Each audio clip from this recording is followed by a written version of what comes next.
Even while we were there was a lot of fear that another earthquake, another big earthquake will strike again, and a lot of people refuse to go back to their homes and continue to stay out in their tents because of that. And even while we were there was so many aftershocks continuously. So right after this earthquake hit, even in Delhi, we could feel the shake. I called up a few people, my family and a few friends there as well, and they're all outside right now, actually, obviously too scared to go back into the buildings right now.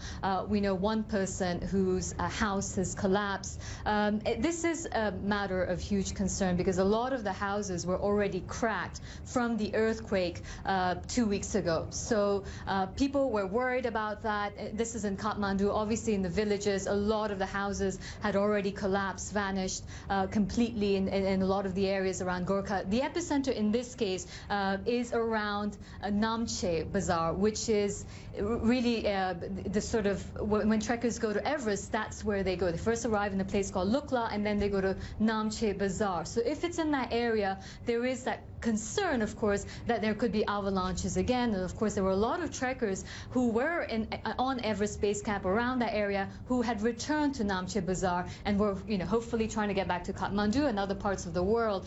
So a lot of questions right now, a lot of concerns, but again, quite early right now to say, to talk about any sort of impact.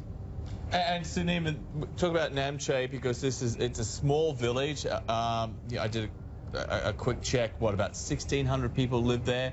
There is an airport there which is not used, at least commercially. But what more do we know about this part of Nepal?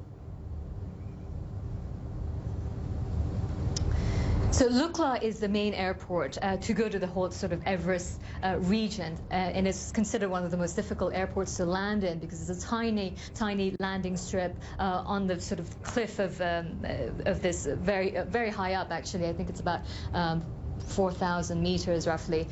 So people arrive in Lukla, and then you have to walk about 2 days to get to Namche Bazaar. That's the main area. That's sort of the hub for the whole Everest trekking expeditions and trekkers in general. Now, a lot of the something to mention is that actually Everest expeditions had been cancelled because of that earthquake 2 weeks ago and the avalanches thereafter. But still, a lot of people who wanted to just do regular treks around Everest Base Camp were still in Namche and the Lukla area. So we don't know right now if they've been affected in any way. We don't know what the situation is in Namche, but it's an area with a lot of it was already reeling because of that avalanche and the earthquake, and now you've got all these trekkers there possibly stranded in Namche. And again, we don't know the situation there, but there's a lot of concern that this could be quite big.